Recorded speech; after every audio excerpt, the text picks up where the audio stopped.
예, 우리 앞뒤 좌우에 있는 분들하고 메리 크리스마스 한번 인사하겠습니다.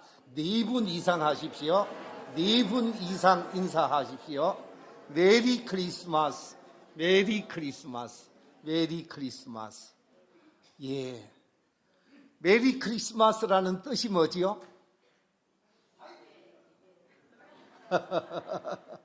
예, 메리 크리스마스라고 하는 말은 즐겁게 예수님을 경배합시다 라는 뜻입니다. 우리 옆 사람하고 다시 한번 메리 크리스마스 대신 즐겁게 예수님을 경배합시다. 한 번 더 인사하겠습니다. 할렐루야, 감사합니다. 이 시간 경배하고 예배하는 여러분의 예배와 경배가 하나님께 즐겁게 경배하고 예배하는 복된 시간이 되시기를 주의 이름으로 축원합니다. 예수님은 왜 이 땅에 오셨을까? 예수님께서 이 땅에 오신 이유가 무엇일까? 이 말을 바꾸면 하나님께서 왜 예수님을 이 땅에 보내셨을까? 왜 하나님께서는 예수님을 이 땅에 보내셔서 우리에게 성탄절이라는 날을 기억하게 하셨을까? 저는 오늘 3가지 측면에서 예수님께서 이 땅에 오신 목적을 함께 생각하면서 은혜 받는 시간이 되고자 합니다. 제일 첫 번째, 왜 예수님께서 이 땅에 오셨는가? 그 근거를 오늘 본문이 우리에게 가르쳐주고 있는데, 그것은 다름이 아니라 자기 백성을 그들의 죄에서 구원하기 위해 오셨다고 본문은 말씀하고 있습니다. 오늘 본문 21절 우리 같이 한번 읽어보겠습니다. 시작. 아들을 낳으리니 이름을 예수라 하라. 이는 그가 자기 백성을 그들의 죄에서 구원할 자이심이라. 예수님을 왜 이 땅에 보내셨는가? 하나님께서 이 세상 속에 선택한 선민을 구원하기 위해 이 땅에 오셨다라는 것입니다.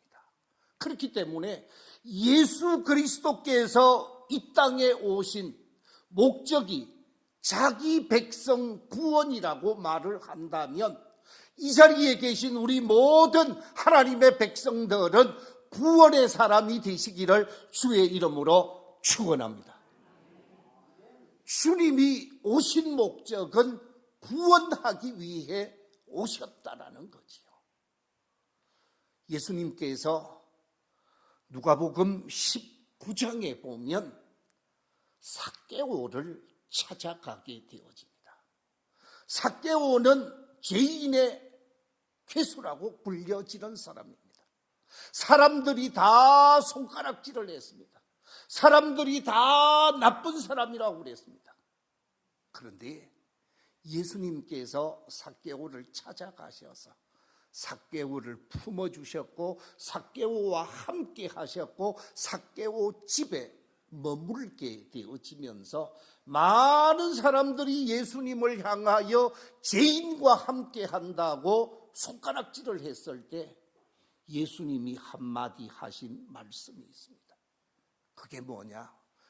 인자가 이 땅에 온 것은 잃어버린 자를 찾아서 뭐 하기 위해서 왔다고요? 구원하기 위해 오셨다. 잃어버린 자를 찾아 구원하기 위해서 오셨다라고 말씀하고 있습니다. 그렇습니다. 예수님께서 이 땅에 강림하신 것은, 하나님께서 이 땅에 구원자 예수님을 보내주신 것은 예수 그리스도를 통해 구원을 받고, 예수 그리스도를 통해 영생을 얻고, 예수 그리스도를 통해 소망 중에 삶을 살아갈 수 있도록 하기 위해 예수님이 이 땅에 오셨다라는 말씀입니다. 마태복음 15장에 보면 예수님께서 이스라엘 백성들이 살고 있는 중심 지역이 아닌 이방인들이 살고 있는 지역, 두로 지역을 찾아가고 시돈 지역을 찾아가게 되어집니다. 이 두로와 시돈은 이방인 가운데 유대인들, 이스라엘 백성들이 소수가 살고 있었습니다. 이 소수 이스라엘 백성이 사는 곳을 찾아가게 되어지는데, 찾아가서 제일 먼저 예수님을 찾아 나와서 간청하는 사람이 있습니다. 그 사람은 가나안 여인 혹은 수로보니게 출신 여인이라고 말을 합니다. 이 가나안 여인이 예수님을 향하여 엎드려 간청하게 되어집니다. 예수님을 따라오면서 계속해서 간청하게 되어집니다. 다윗의 자손 예수여, 나를 불쌍히 여기소서. 다윗의 자손 예수여, 저를 불쌍히 여겨 주십시오. 따라오면서 계속 불쌍히 여겨달라고, 긍휼히 여겨달라고 간청하게 되어집니다. 이 간청하는 그 모습이 애잔하고 불쌍하게 여겼던 예수님의 제자가, 선생님, 저렇게 간청하는데, 저렇게 부르짖는데, 저렇게 사모하고 있는데 저 여인에게 긍휼을 좀 베푸시지요.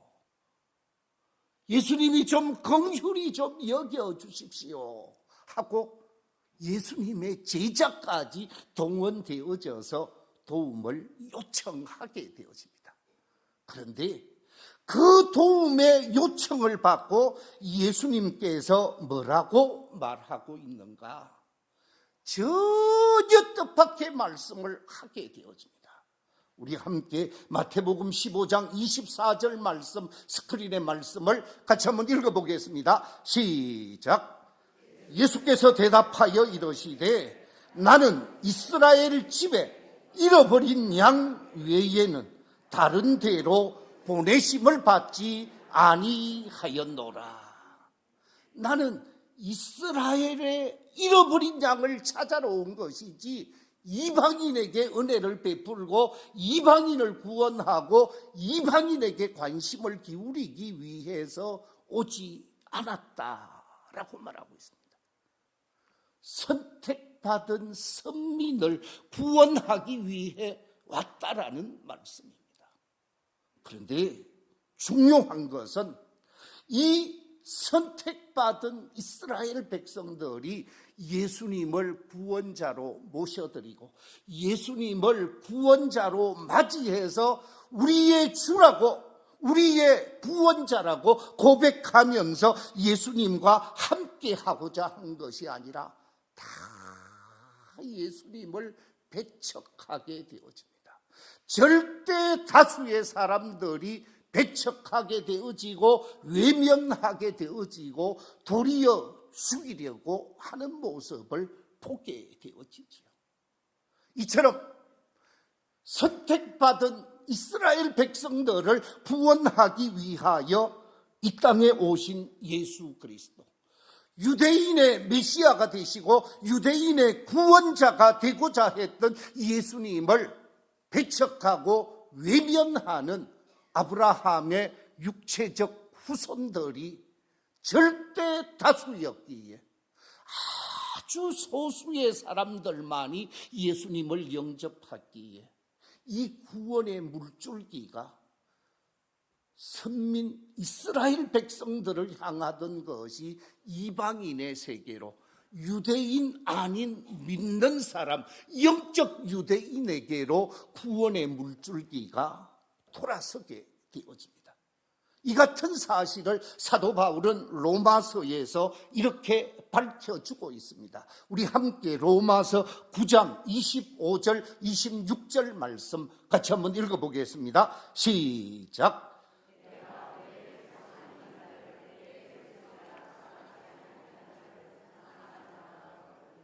너희는 내 백성이 아니라 한 그곳에서 그들이 살아계신 하나님의 아들이라 일컬음을 받으리라.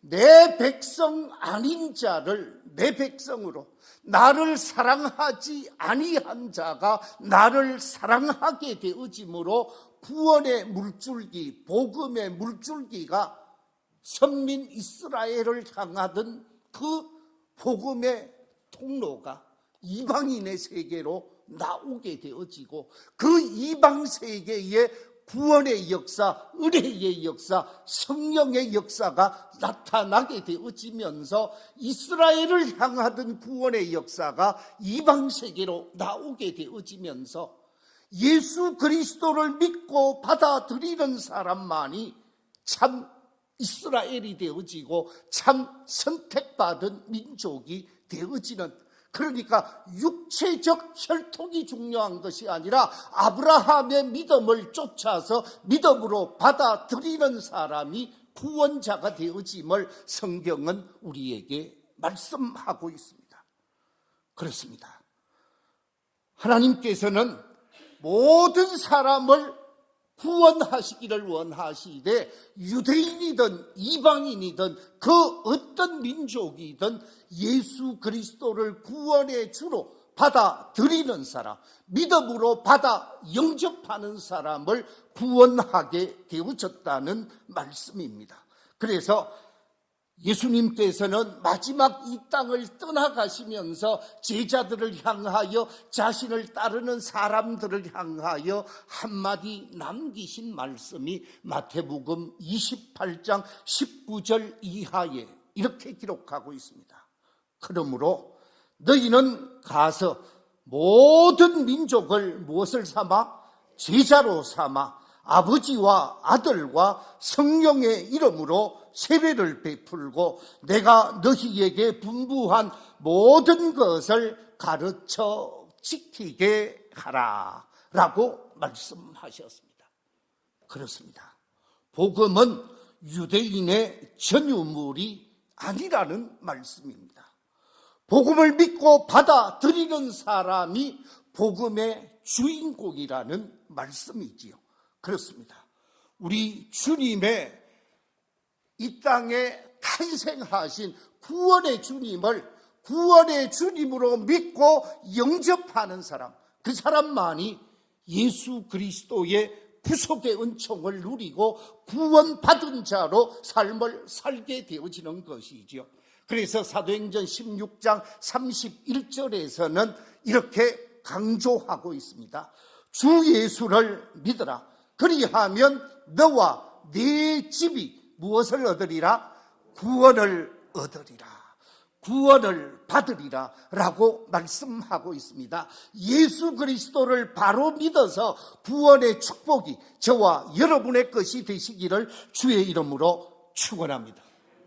요한복음 3장 16절 이하 18절 속에서도 이렇게 말씀하고 있습니다. 우리 같이 한번 읽어보겠습니다. 시작. 하나님이 세상을 이처럼 사랑하사 독생자를 주셨으니 이는 그를 믿는 자마다 멸망하지 않고 영생을 얻게 하려 하심이라. 하나님이 그 아들을 세상에 보내신 것은 세상을 심판하려 하심이 아니요 그로 말미암아 세상이 구원을 받게 하려 하심이라. 그를 믿는 자는 심판을 받지 아니하는 것이요 믿지 아니하는 자는 하나님의 독생자의 이름을 믿지 아니함으로 벌써 심판을 받은 것이니라. 할렐루야. 예수를 믿어야 구원을 받게 되어지고 예수를 믿지 아니하게 되어지면 심판을 받게 되어질 수밖에 없다라는 말씀이지요. 우리 주님께서 값없이 주시는 구원은 특별한 사람에게, 특별한 민족에게, 특별한 족속에게 주는 것이 아니라 예수 그리스도를 믿음으로 받아들이는 사람에게 구원을 주시고 은혜를 베푸시는 하나님이신 줄로 믿습니다. 그래서 요한복음 1장 11절 이하에서 이렇게 말씀하고 있습니다. 자기 땅에 오매 자기 백성이 영접하지 아니하였으나 영접하는 자, 곧 그 이름을 믿는 자들에게는 하나님의 뭐가 되는 권세를 주신다고요? 자녀가 되는 권세를 주셨으니 이는 혈통으로나 육정으로나 사람의 뜻으로 나지 아니하고 하나님께로부터 난 자들이니라. 할렐루야. 그렇습니다. 예수 그리스도가 이 땅에 오신 것은 죄의 종으로 사는 사람들을 죄로부터 구원하기 위하여 오셨습니다. 그 사람이 한국 사람이고 그 사람이 일본 사람이 그 사람이 중국 사람, 국적이 문제가 아니라 그 어떤 사람이라 할지라도 예수 그리스도를 마음에 모셔드리고 영접하는 사람, 구원의 주로 확신하는 사람이 구원을 받고 영생을 받게 되어지는데, 이 땅에 구원하기 위하여 오신 예수님, 그 목적에 합당하게 이 자리에 계신 우리 모든 성도들이 예수 믿어 구원을 얻고 영생을 누리는 복된 삶이 되시기를 주의 이름으로 축원합니다. 두 번째, 예수님께서 이 땅에 오신 목적이 무엇인가? 오늘 본문은 우리에게 이렇게 말씀하고 있습니다. 구약의 예언을 이루기 위해 오셨다라고 말씀하고 있습니다. 오늘 본문 22절 말씀 같이 한번 읽어보겠습니다. 시작.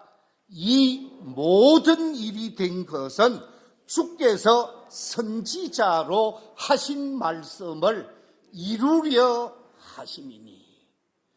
선지자를 통하여 말씀하신 것을 이루기 위해 예수님은 오셨다라는 것입니다. 다시 말하면 약속 성취를 위해 오셨다라는 것입니다. 자, 여러분 한번 질문하겠습니다. 이 책은 무슨 책이에요? 제가 질문하는 질문 의도를 알고 다시 한번 대답해 보십시오. 이 책은 무슨 책? 그렇습니다. 약속의 책이에요. 약속의 책인데 옛날 약속한 것을 우리는 뭐라고 그래요? 구약. 새롭게 약속한 것을 뭐라고 그래요? 그렇습니다. 이 책은 옛 언약의 말씀을 구약이라고 말하고 새 언약의 말씀을 신약이라고 합니다. 그래서 신구약 성경은 바로 약속의 말씀이라 그럽니다. 그런데 중요한 것은 하나님께서 구약을 통하여 메시아를 약속해 주셨습니다. 내가 너희들에게 구원자 메시아를 보내겠다. 수도 없이 말씀하셨습니다. 수도 없이 강조하신 것이 메시아를 보내겠다는 약속이었습니다. 어떻게 약속했는가? 정말 구체적으로 약속하신 말씀이 성경에 기록되어져 있습니다. 우리 함께 이사야 7장 14절 말씀 한번 스크린의 말씀을 읽어보겠습니다. 시작. 그러므로 주께서 친히 징조를 너희에게 주실 것이라. 보라, 처녀가 잉태하여 아들을 낳을 것이요 그의 이름을 임마누엘이라 하리라. 처녀가 잉태하여 아들을 낳게 되어질 것이다. 여러분, 처녀가 어떻게 아기를 낳습니까?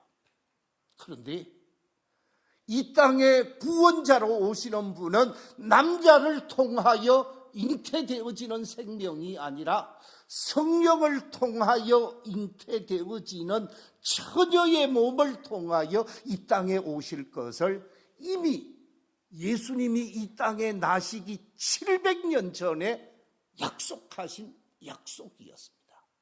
어디에서 탄생하실 것인가?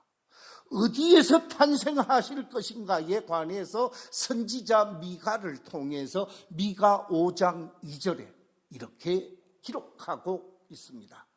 비들레헴 에브라다야, 너는 유다 족속 중에 작을지라도 이스라엘을 다스릴 자가 네게서 내게로 나올 것이라. 그의 근본은 상고의 영원에 있느니라. 그러면서 이스라엘의 작은 고을 유다 지파를 통하여 다윗의 후손으로 이 땅에 오실 그 유다 지파의 땅, 어디에서? 베들레헴에서 탄생할 것이라고 예고되어져 있었다라는 것입니다. 그뿐만이 아닙니다. 이사야 9장 6절 7절에서는 예수님의 사역에 관해서 이렇게 기록하고 있습니다. 같이 한번 읽어보겠습니다. 시작. 이는 한 아기가 우리에게 낳고 한 아들을 우리에게 주신 바 되었는데 그의 어깨에는 정사를 메었고 그의 이름은 기묘자라 모사라 전능하신 하나님이라 영존하시는 아버지라 평강의 왕이라 할 것임이라. 그 정사와 평강의 더함이 무궁하며 또 다윗의 왕자와 그의 나라에 군림하여 그 나라를 굳게 세우고 지금 이후로 영원히 정의와 공의로 그것을 보존하실 것이라. 만군의 여호와의 열심히 이를 이루시라. 이 땅에 메시아로 오실 예수 그리스도께서 이 땅에서 구원을 이루시고 정의를 이루실 것을 말씀하고 있는 것이 구약의 예언서인데, 이 예언의 말씀을 성취하기 위해서 오셨다. 약속을 성취하기 위하여 이 땅에 오신 예수 그리스도라는 것이죠. 약속된 예수 그리스도가 이 땅에 오시면서 구원을 성취하시고 구원을 성취하는 길을 믿음으로 받아들이게 되어지면서 앞으로 주어진 약속, 미래에 주어진 새로운 약속까지 믿고 확신하면서 살아야 할 것을 우리에게 말씀하고 있습니다. 바라옵기는 이 자리에 참여한 우리 모든 성도들이 약속의 말씀, 66권 구약과 신약의 말씀을 확실하게 믿고 그 말씀 중심으로 믿음의 꽃을 피워가는 복된 성도들이 다 되시기를 주의 이름으로 축원합니다. 세 번째, 예수님이 오신 목적을 말씀하고 있습니다. 오늘 본문 속에서 예수님께서 이 땅에 오신 목적이 무엇인가?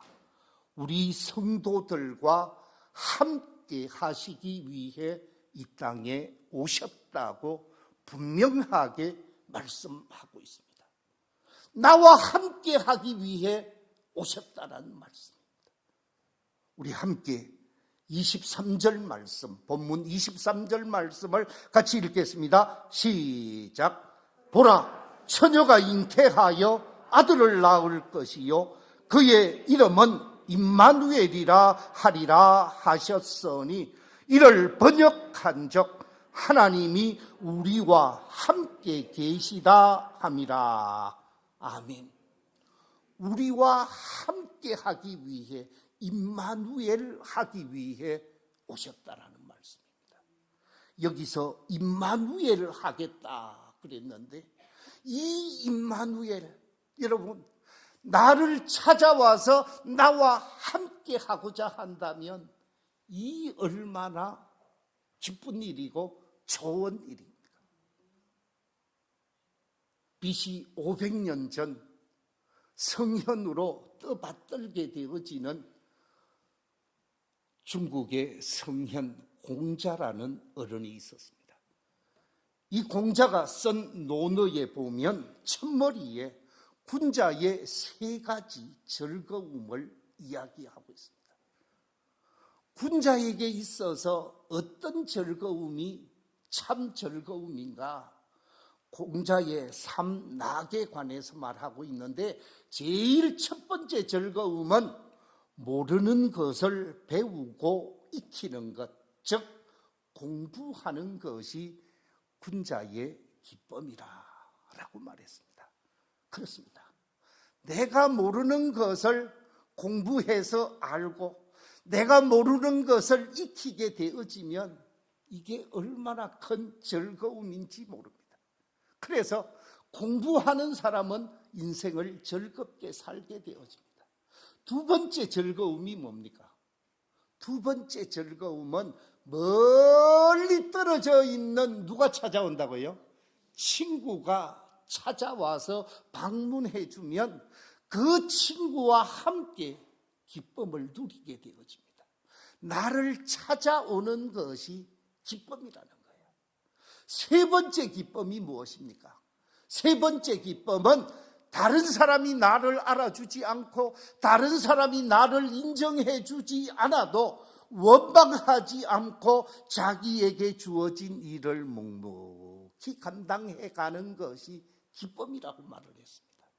이 군자 삼락 중에 친구가 찾아오는 것이 우리에게는 기쁨이다 그랬는데, 친구 중에 친구, 정말 가장 귀한 친구 예수 그리스도께서 우리에게 찾아오신 날이에요.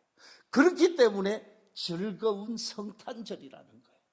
예수님이 이 땅에 찾아오시고 예수님이 여러분 한 분 한 분과 함께 하심에 관해서 기뻐하고 즐거워하고 감사하고 찬양하며 삶을 사는 복된 입술이 되시기를 주의 이름으로 축원합니다.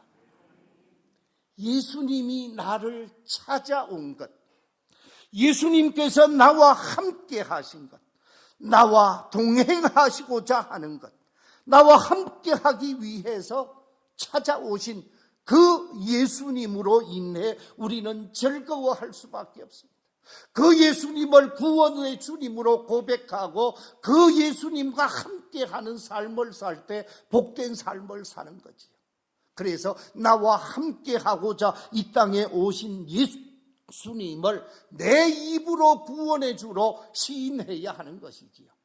로마서 10장 9절 10절에서 이렇게 말씀하고 있습니다. 같이 한번 읽어보겠습니다. 시작. 네가 만일 네 입으로 예수를 주로 시인하며 또 하나님께서 그를 죽은 자 가운데서 살리신 것을 네 마음에 믿으면 구원을 받으리라.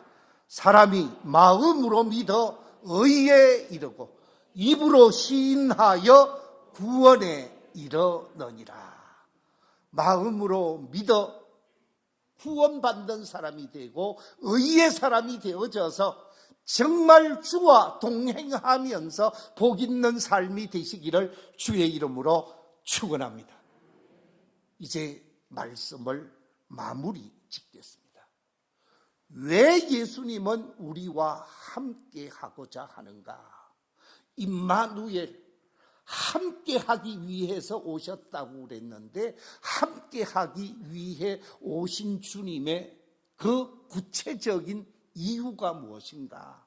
성경에서 세 가지를 소개하고자 합니다. 그 첫째는 하나님의 지키심과 돌보심입니다. 나와 함께 하시는 하나님, 나와 동행하시는 그 주님께서 나를 지켜주시고 나를 돌보아 주시기 위해 오셨다라는 거지. 두 번째 오신 임마누엘의 목적은 하나님의 키우심과 세우심입니다. 하나님께서 우리와 함께 하시면서 우리를 키워주시고 우리를 성장시켜 주시고 우리를 발전시켜 주셔서 위대하게 세우시기 위해서 오셨다라는 것입니다. 세 번째 임마누엘의 목적이 뭐냐? 하나님의 이끄심과 인도하심입니다. 하나님께서 우리를 선하게 이끄시고 복된 자리로 인도하셔서 영광의 세계, 하나님이 예비하신 영광의 그 나라로 인도하시기 위해 오셨다 말씀하고 있습니다. 바라옵기는 임마누엘의 주님과 동행하면서 이 땅에 예수님이 오신 목적, 세 가지 목적에 아름답게 믿음으로 응답하면서 복된 삶을 펼쳐가는 우리 모든 성도들이 다 되시기를 주의 이름으로 축원합니다. 기도하겠습니다.